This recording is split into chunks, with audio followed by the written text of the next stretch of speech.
네, 오늘은 인플루언서가 아닌 파수꾼으로라는 제목으로 하나님 말씀을 나누려고 합니다. 여러분, 오늘은 알람에 대해서 이야기하면서 설교를 시작하려고 합니다.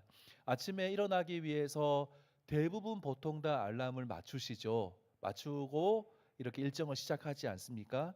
저도 아침에 새벽에 일어나서 새벽 기도에 참석해야 되기 때문에 알람을 맞추는 일은 저에게 굉장히 중요한 일입니다. 알람을 잘 맞췄는지, 혹시 알람이 꺼지지 않았는지 자기 전에 한번 확인하고 잠자리에 드는 것이 저의 습관처럼 되어져 있습니다. 아침에 일어날 때에 한 번의 알람을 듣고 한 번만에 일어난 사람들도 있을 거예요. 그런데 대부분의 사람들은 이 알람을 한 번만 맞춰 놓으면은 나도 모르는 사이에 이것을 끄고 깊은 숙면에 들어가서 늦게 일어나기 때문에 아마도 뭐 3분 간격이나 아니면 5분 간격으로 알람을 2개, 3개, 많게는 5개, 또 심지어 뭐 찾아보니까 10개를 맞춰 놓고 주무시는 분들도 있다라고 하더라고요. 저도 새벽 설교를 할 때는 아침에 좀 더 일찍 일어나야 돼요. 그래서 새벽 4시 30분에 일어나서 시작합니다. 그래서 30분에 알람을 맞추거나 35분에 이렇게 하나 더 맞춰 놓습니다. 그래서 이제 2번의 알람 중에서는 반드시 일어나야 되는 거예요. 그리고 설교를 하지 않을 때는 5시나 5시 5분에 맞춰놓고는 알람을 맞춰놓고는 잠을 잡니다. 그래서 이제 알람 소리를 듣고 일어나서 새벽에 와서 기도를 하면서 하루를 시작합니다. 우리가 알람을 한 번만 맞춰놓지 않고 여러 번 맞춰놓고 자는 이유가 무엇입니까? 알람이 울려도 우리는 그것을 다시 끄고 자는 경우가 있기 때문이라는 거예요. 의학 용어 중에서 이렇게 저도 이번 찾아보면서 나왔던 이제 글인데 알람 피로 또는 알람 마비라는 용어가 있더라고요.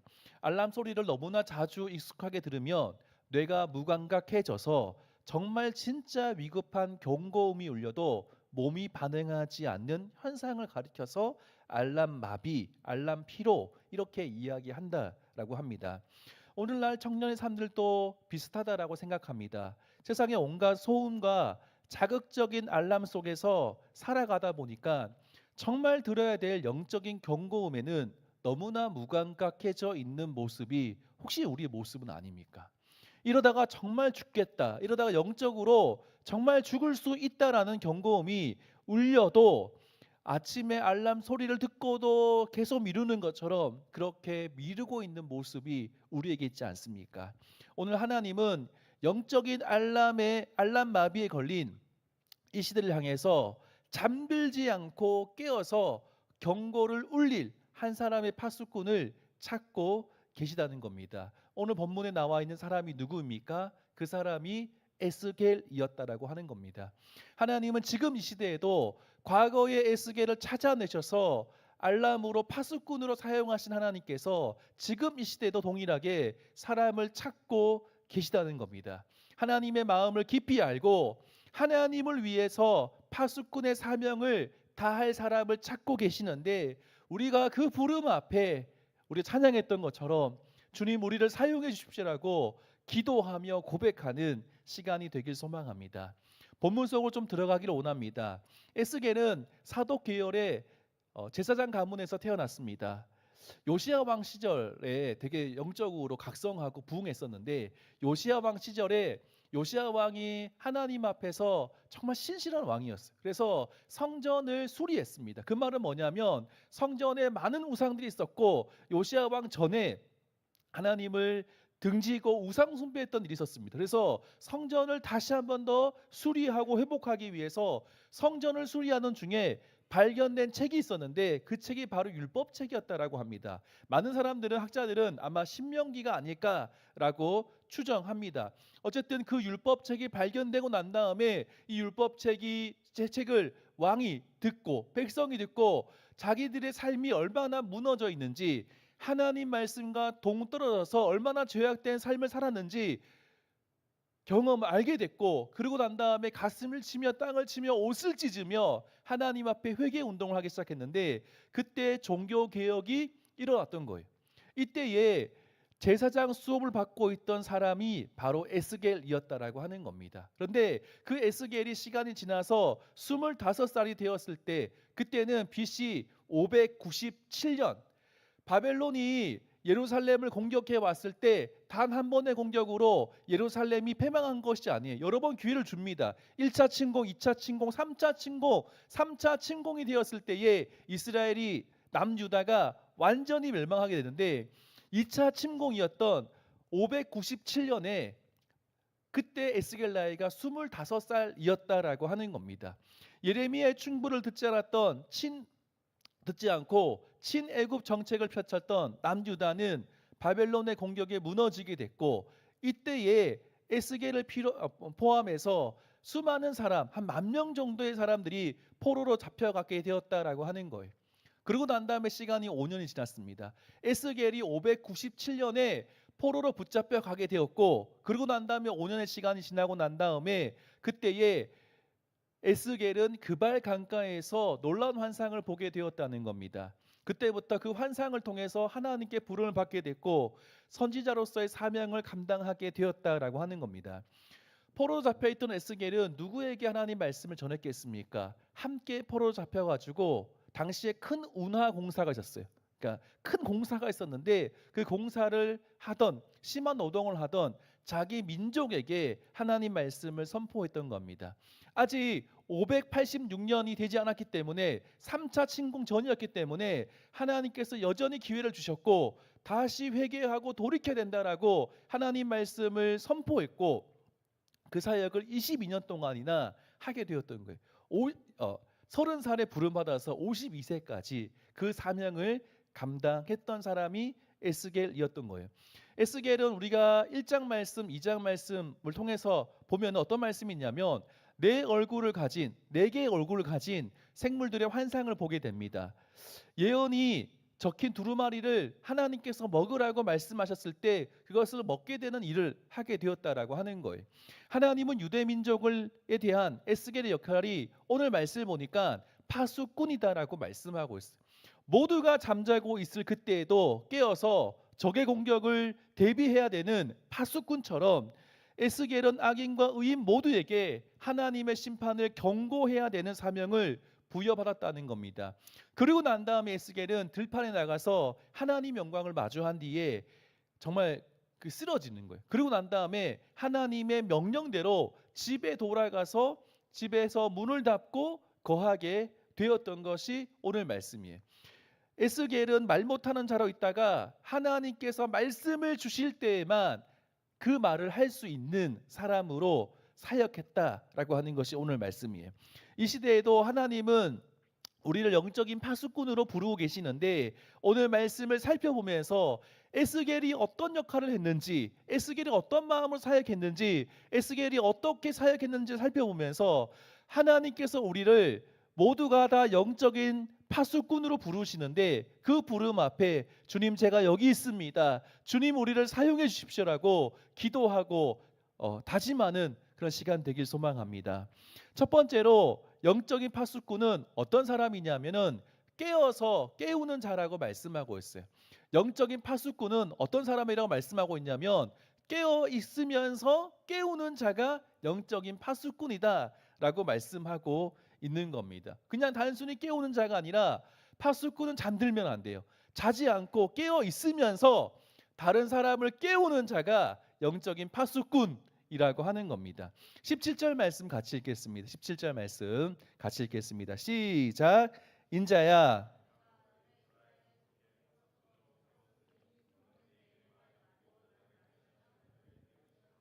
아멘.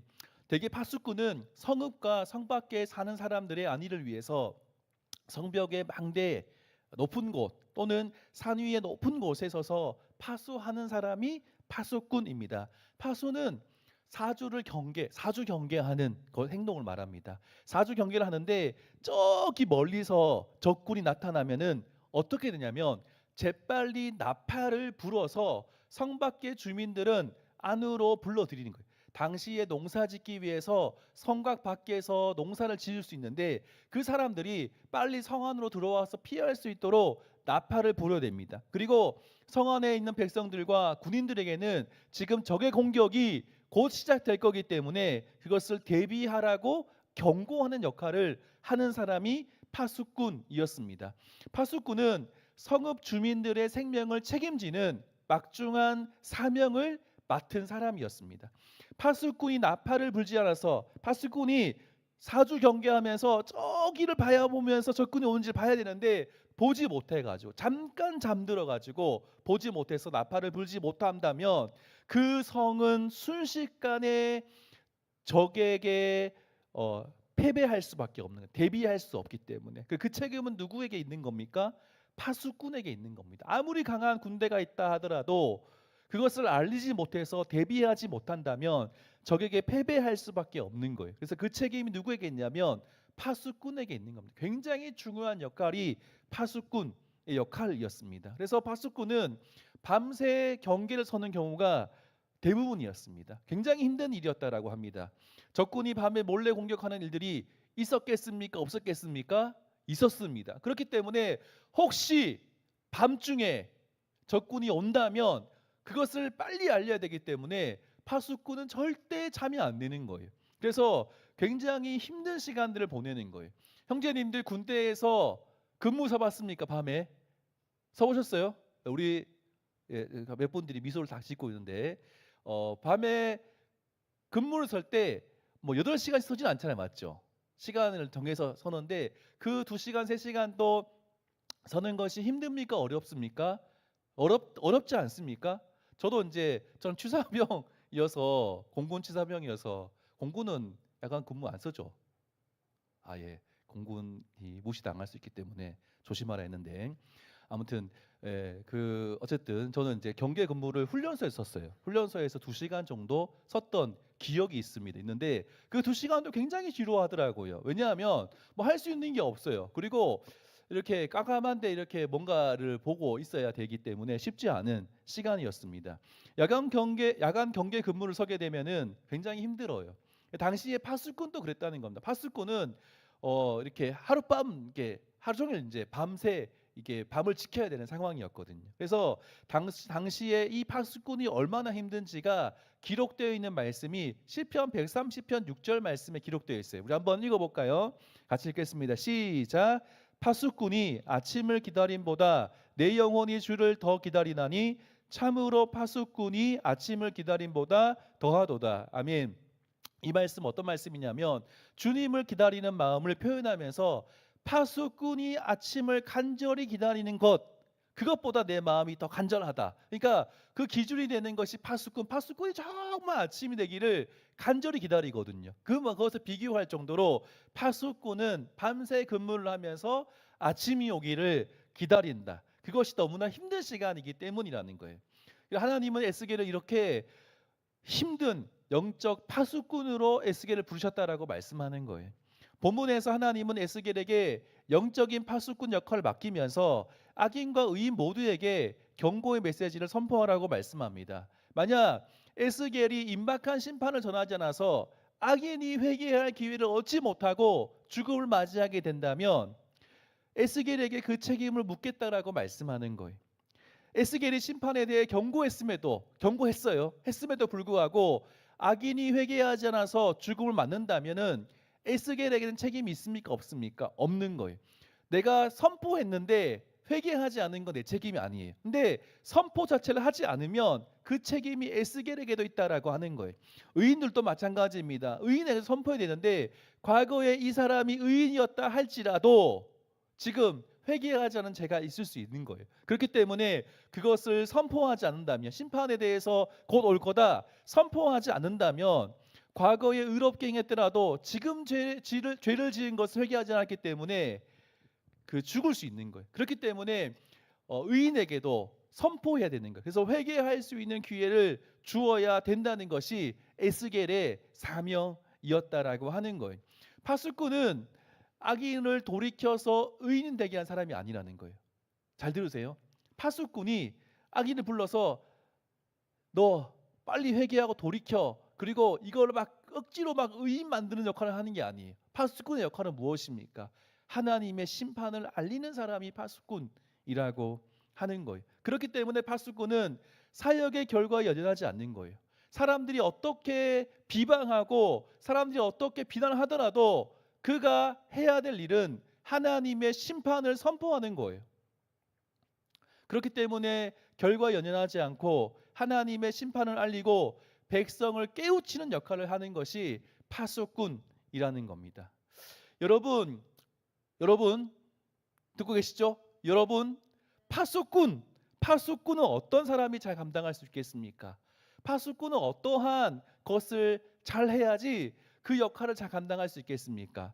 나팔을 예쁘고 멋지게 부는 사람이 파수꾼 역할을 잘 감당할 수 있겠습니까? 막 아주 예쁘게 막 멋있게 막 부르는 사람이 파수꾼 역할을 잘 하는 사람입니까? 아니면은 공부를 많이 한 사람이 파수꾼을 잘 하겠습니까? 석사학위, 박사학위 있는 사람이 파수꾼의 역할을 잘 하겠습니까? 그렇지 않은 거죠. 파수꾼에 있어서 가장 중요한 것은 무엇입니까? 그 사람에게 충성됨과 성실함이 있어야 되는 거예요. 충성과 성실의 덕목이 파수꾼에게 굉장히 중요한 겁니다. 알람의 기본적인 기능이 무엇입니까? 정해진 시간에 정확하게 알람이 울려야 된다라고 하는 거예요. 제 휴대폰인데 알람이 어느 날은 울렸다가 어느 날은 울리지 않는 거예요. 그러면은 이 휴대폰이 알람의 역할을 제대로 하는 겁니까? 못 하는 겁니까? 못 하는 거예요. 그러면 저는 심각하게 고민하겠죠. 알람이 안 되니까 휴대폰을 바꿔야 되나? 그런 고민을 할 겁니다. 휴대폰이 알람의 역할을 제대로 해야지만 그 역할을 하는 거예요. 파수꾼도 마찬가지라는 겁니다. 성경 말씀을 보면은 파수꾼으로 세워진 사람들이 굉장히 많이 나옵니다. 그들 모두가 자기의 삶의 자리에서 충성되게 성실하게 그 일을 감당하는 사람이었다는 것을 우리가 기억해야 되는 거예요. 자기 삶의 대충인 사람을 하나님은 불러 사용하지 않았다라고 하는 거예요. 여러분 모세 있지 않습니까? 모세도 굉장히 신실하게 양을 치는 사람이었어요. 미디안에서부터 시작해서 시내산까지 와서 양을 치는 것이 쉬운 일이겠습니까? 어려운 일이겠습니까? 쉽지 않은 일입니다. 그럼에도 불구하고는 신실하게 그 일을 열심히 감당했던 역할을 했던 거예요. 그 도중에 하나님의 부름을 받았다라고 하는 거예요. 그리고 다윗도 마찬가지입니다. 충성스럽게 양 한 마리도 잃지 않기 위해서 사자와 곰과 싸울 정도로 충성스럽게 성실하게 양을 쳤기 때문에 그때 하나님께서 다윗의 마음을 보시고 그를 부르셨다라고 말씀하는 거예요. 선지자 중에서 아모스라는 사람도 양을 치는 사람이었는데 신실하게 양을 치는 도중에 하나님의 부르심을 받았다라고 하는 거예요. 예수님의 제자 마태도 마찬가지입니다. 세간에서 앉아서 열심히 일을 하는 도중에 하나님의 부르심을 받았다라고 하는 거예요. 어부 베드로도 마찬가지입니다. 밤이 새도록 물고기를 잡았어요. 그럼 보통 어떻게 합니까? 비전문가가 나는 전문가인데 깊은 데 가서 그물 내리라 하면은 아유 말도 안 됩니다. 나 너무 피곤하니까 지금 그물 다 씻었잖아요. 자야 돼요. 라고 충분히 이야기할 수 있음에도 불구하고 주님 말씀을 의지해서 그물을 내리는 중에 하나님의 기적을 경험했고 하나님의 부르심을 받았다라고 하는 거예요. 디모데후서 2장 15절 말씀에 보면 이렇게 말씀하고 있는데 같이 읽어보겠습니다. 같이 읽겠습니다. 시작.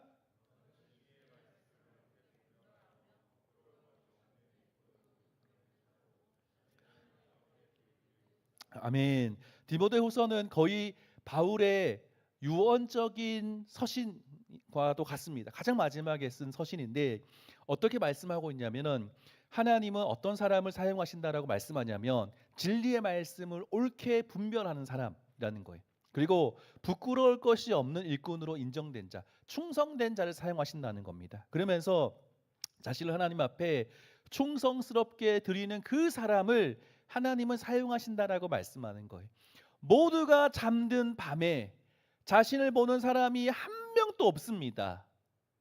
내가 졸고 있는지 졸지 않는지 아무도 모릅니다. 그런 상황 속에서도 홀로 깨어서 아침을 맞을 때까지 신실하게 그 자리를 지키면서 그 역할을 감당하는 사람을 하나님은 사용하신다라고 말씀하는 거예요. 여러분, 파수꾼으로 사역하는 사람들은 그럼 어떤 사람들이겠습니까? 어떤 어려움이 있겠습니까? 그냥 계속 좋은 일만 있는 것이 아니에요. 굉장히 힘든 일들도 있다는 거예요. 사람들에게 미움을 받을 수 있습니다. 모두가 다 평안하다 평안하다 외치면서 사회 전체가 타락을 향해서 갈 때에 파수꾼은 어떻게 됩니까? 주의 재림과 임박한 심판을 선포해야 되는 거예요. 긍휼을 베푸시는 하나님의 은혜를 전해야 되는 겁니다. 이럴 때 어떻게 됩니까? 미움을 받을 수 있다는 거예요. 우리가 보냄 받은 곳에서 우리는 맡겨진 사람들이 죄악의 길로 거침없이 달려가는 것을 볼 때 우리는 사랑으로 진리를 선포해야 된다는 거죠. 파수꾼의 이런 행동은 그냥 안주하기를 바라는, 그냥 평안하게 평안하다 이야기하며 죄악된 일을 하는 사람들에게는 미움과 비판을 파수꾼이 받을 수 있다는 거예요. 분명히 기억해야 될 것은 뭐냐면 사람들의 반응을 따라서 움직이면 안 되는 거. 하나님의 뜻을 전하는 것이 파수꾼인 것을 기억해야 됩니다. 사람을 불편하게 하지만 그렇게 하나님 말씀을 선포하는 것이 공동체를 살리는 길이라는 거예요. 파수꾼은 공동체에서 미움받을 수 있지만 그것이 공동체를 세우는 길이라는 것을 기억해야 된다는 겁니다. 사랑하는 여러분, 하나님 우리를 영적 파수꾼으로 부르셨습니다. 저는 확신하는데 이것에 대해서 예외 사항은 없습니다. 예외되는 사람은 아무도 없습니다. 하나님 저는 아니에요. 옆에 있는 저 사람은 보니까 신실하니까 신실해 보이는데 저 사람은 파수꾼일지 몰라도 주님 저는 아닌 거 아시죠? 그 예외 사항이 없는 거예요. 모든 사람이 다 하나님께서 우리를 파수꾼으로 부르셨다는 거예요. 하나님은 여러분을 가정의 파수꾼으로 부르셨어요. 하나님은 여러분을 학교의 파수꾼으로 부르셨습니다. 하나님은 여러분을 직장의 파수꾼으로 부르셨다는 거예요. 하나님은 여러분을 사업장의 파수꾼으로 불러 주셨다는 겁니다. 여러분이 있는 그곳에서 하나님은 우리를 파수꾼 역할을 감당하는 자로 불러 주셨는데 정말 그 부름 앞에 주님 제가 여기 있습니다. 주님 우리를 사용하십시오라고 하나님 앞에 우리를 드릴 수 있는 우리 귀한 청년들 되기를 주님의 이름으로 축복합니다. 축복합니다. 네. 그러면 영적 파수꾼은 어떻게 그 일을 감당해야 되겠습니까? 자기 마음대로 자기가 원하는 방식대로 경고하면 되는 것입니까? 어떻게 되겠습니까? 그래서 두 번째가 나오는 겁니다. 두 번째는 영적 파수꾼은 하나님의 타이밍을 맞춰야 하는 거예요. 그러니까 내 마음대로 내 타이밍대로 내가 하고 싶다라고 지금이야라고 생각하는 것이 아니라 하나님의 타이밍이 언제인지를 잘 분별할 필요가 있는 거예요. 어떻게 언제 내가 전해야 되는지 그것을 하나님께 묻고 기도하는 것이 필요한 겁니다. 27절 말씀 같이 읽겠습니다. 27절입니다. 같이 읽겠습니다. 시작. 그러나 내가 너와 말할 때에 내 입을 열리니 너는 그들에게 이르기를 주 여호와의 말씀이 이러하시다 하라. 들을 자는 들을 것이요 듣기 싫은 자는 듣지 아니하리니 그들은 반역하는 족속 이민이라. 아멘. 에스겔 말씀은 굉장히 어려운 말씀 중에 하나입니다. 다니엘과 요한계시록과 함께 묵시문학이라고 우리가 부르는 그런 분류로 분류되는 성경책입니다. 묵시문학의 특징은 뭐냐 하면 해석하기가 쉽습니까? 어렵습니까? 어렵습니다. 그렇기 때문에 에스겔 말씀을 함부로 해석하면은 안 되고 매우 조심하고 신중하게 해석해야 될 필요가 있는 겁니다. 그런데 에스겔 말씀은 좀 더 괜찮습니다. 괜찮은데 어떤 특징이 있어요. 어떤 특징이냐면은 이렇게 직접 인용이 굉장히 많다는 거예요. 그러니까 구약 성경 정체에 보면은 주 여호와께서 이르시되라고 하면서 하나님 말씀이 선포되는 것이 한 400개 정도 나와요. 400개 정도. 구약 성경에 400개 나오는데 그 중에 200회 정도가 에스겔 말씀에 집중되어 있는 거예요. 그러니까 에스겔은 어떻게 했냐면은 자기 생각이나 계획대로 하나님 말씀을 기록한 거나 선포한 것이 아니에요. 하나님께서 직접 말씀하신 계시와 말씀만을 철저하게 대언했던 선지자였다는 거예요. 그가 보면은 다른 예언서는 없는 게 뭐냐면은 때와 때를 기록해요. 몇 년을 기록하거든요. 그리고 여호와께서 이르시되라고 이야기하면서 하나님의 직접 그 말씀하신 것을 기록하고 선포했는 것을 보게 돼요. 에스겔은 들판으로 나오라는 하나님 말씀에 순종해서 나가다가 1장 말씀에 그발 강가에서 마주했던 압도적인 하나님의 영광을 다시 경험하게 되고 그 자리에 엎드려지게 돼요. 그렇게 기진에 맥진해 있던 에스겔에게 하나님은 뜻밖의 명령을 내립니다. 어떤 명령이냐면 집에 들어가서 문을 닫아 걸고 1절 외출하지 말아라. 그리고 내가 말하기 전에는 잠잠하게 기다려라. 하나님의 이 말씀은 모든 공적인 사역을 하지 말고 멈추어 있으라는 거예요.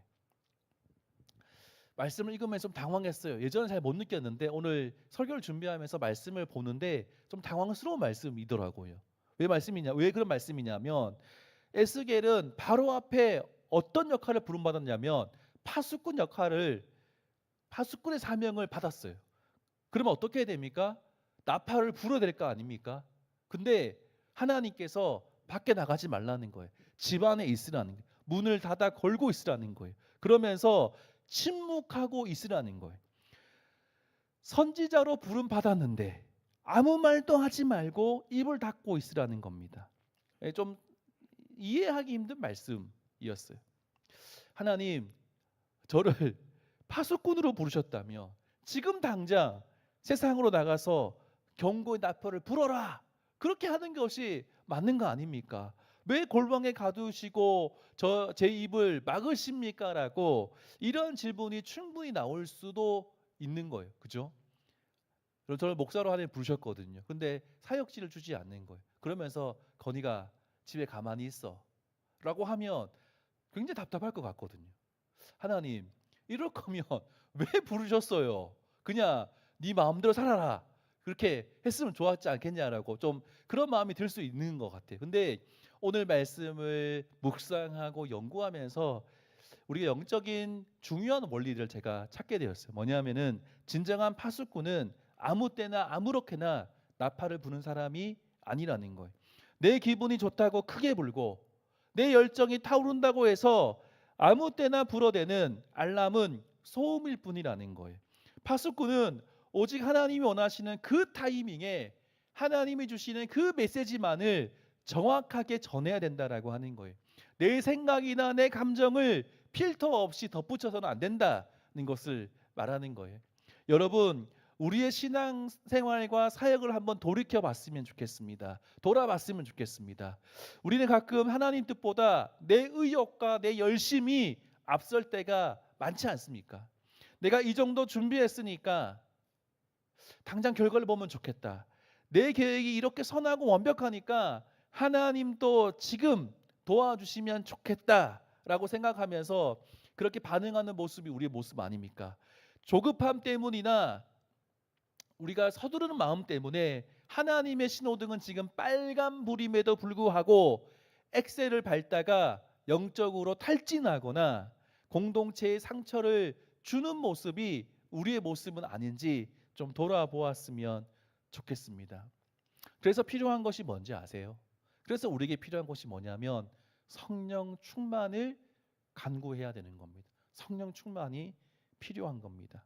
성령 충만은 단순히 뜨겁게 찬양하고 큰 소리로 기도하는 것이 성령 충만이 아닙니다. 특징 중에 하나지만 꼭 그것이 성령 충만은 아니에요. 진정한 성령 충만은 내 속도를 멈추고 성령님의 속도에 나를 맞추는 거예요.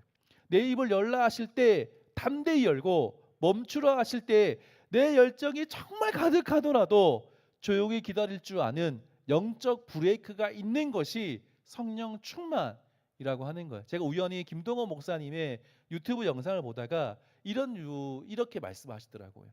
성령 충만은 뭐냐면 내가 나를 컨트롤하는 것이 아니라 성령님께 나의 컨트롤을 맡기는 것이 성령 충만이다라고 말씀하시는 것을 제가 들은 적이 있었어요. 영적 브레이크가 작동하는 사람, 그 사람이 바로 성령 충만한 사람이라는 거예요. 사랑하는 여러분, 하나님은 우리를 가정이든 캠퍼스든 직장이든 사업장이든 영적 파수꾼으로 우리를 부르셨다는 거예요. 하지만 내 열정과 내 방식대로 움직여서는 안 된다라고 하는 거예요. 철저하게 하나님의 때를 기다리고 하나님의 방법을 기다려야 하는 거예요. 그래서 열심의 핸들을 하나님께 맡겨드리고 내 타이밍이 아니라 하나님의 타이밍에 온전히 순종해서 정말 영혼을 살릴 수 있는 귀한 청년들 되기를 주님의 이름으로 축복합니다. 말씀 마무리하겠습니다. 제가 또 한 글을 읽었는데 미국은 국토가 굉장히 넓죠. 우리나라보다 굉장히 넓고 도로 상황이 수시로 변한다라고 하는 거예요. 그래서 내비게이션도 때론 맞지 않을 수도 있다라고. 지금은 좀 많이 상황이 좋아졌는데 맞지 않을 수도 있다라고 합니다. 대형 트럭 운전사인 데이빗이라는 사람이 있었는데 그 사람이 어느 날 칠흑같이 어두운 밤에 트럭을 몰고 늘 건너던 강을 향해서 달려가고 있었대요. 근데 강가에 가고 있는데 그의 온몸이 쭉 펴서는 일이 있었는데 눈앞에 있어야 될 다리가 사라졌다는 거예요. 주변 개발 사업으로 인해서 기존 다리는 철거하고 그 철거된 그 다리가 없는데도 내비게이션은 여전히 있는 것처럼 그렇게 보여졌기 때문에 그런 현상이 발생했던 거죠. 데이빗이 온 힘을 다해서 브레이크를 밟았대요. 바퀴가 타들어가는 비명 끝에 이제 간신히 그 강물 앞에서 차를 멈추어 세울 수가 있었다라고 하는 거예요.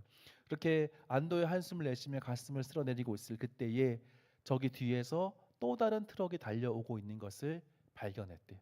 사이드 미러로 보니까. 그래서 트럭 한 대가 열심히 달려오고 있는데 이 데이빗이 내려가지고 자기 옷을 흔들고 후레쉬를 흔들고 소리치면서 당장 멈추라고, 당장 멈춰야 된다라고, 지금 다리가 끊어졌으니까 지금 당장 멈추라고 그렇게 소리를 쳤대요. 근데 달려오던 트럭 운전사는 그렇게 막 외치고 있는 데이빗을 한번 쓱 쳐다보고는 그대로 엑셀을 밟고 열심히 지나쳤대요. 그리고 그 트럭은 속도를 줄이지 못한 채 시커먼 강물 속으로 풍덩 들어가게 되었다라고 하는 거예요. 너무나 비극적인 결말이라는 거예요. 여러분 질문 한번 해보겠습니다. 강물로 추락한 저 운전자의 생명에 대해서 하나님은 온 힘을 다해서 소리쳤던 데이빗에게 책임을 물으시겠습니까? 묻지 않으시겠습니까? 저는 묻지 않는다라고 생각합니다. 그가 열심히 외쳤기 때문에, 그 가만히 있었던 것이 아니라 열심히 외쳤기 때문에 모든 방법을 동원해서 경고했고 파수꾼의 사명을 다했기 때문에 하나님은 책임을 묻지 않으신다라고 저는 확신합니다. 오늘 하나님이 우리에게 요구하시는 모습이 바로 이와 같은 모습이라는 겁니다. 지금 우리가 살아가는 세상은 눈앞에 다리가 끊어진 줄도 모른 채 멸망을 향해서 전속력으로 엑셀을 밟으며 달려가는 거대한 트럭과도 같다라고 하는 거예요. 세상은 이렇게 말합니다. 돈이 최고야. 즐기는 것이 이기는 거야. 성공만 하면 돼.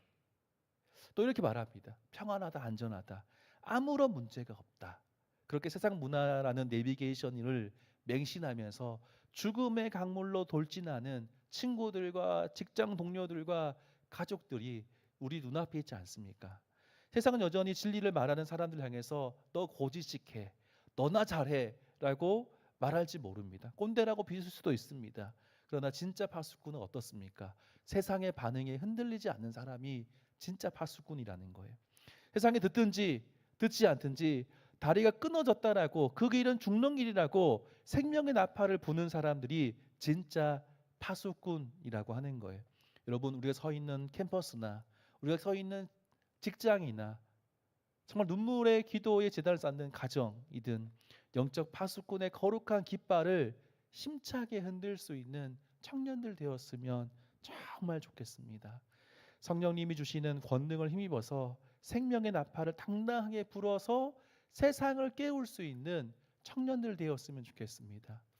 세상이 변할 것 같지 않지만 우리들의 작은 나팔을 불고 한 사람 불고 또 한 사람 또 한 사람 불면은 결국에는 세상이 바뀌어지고 변화가 될 줄로 믿습니다.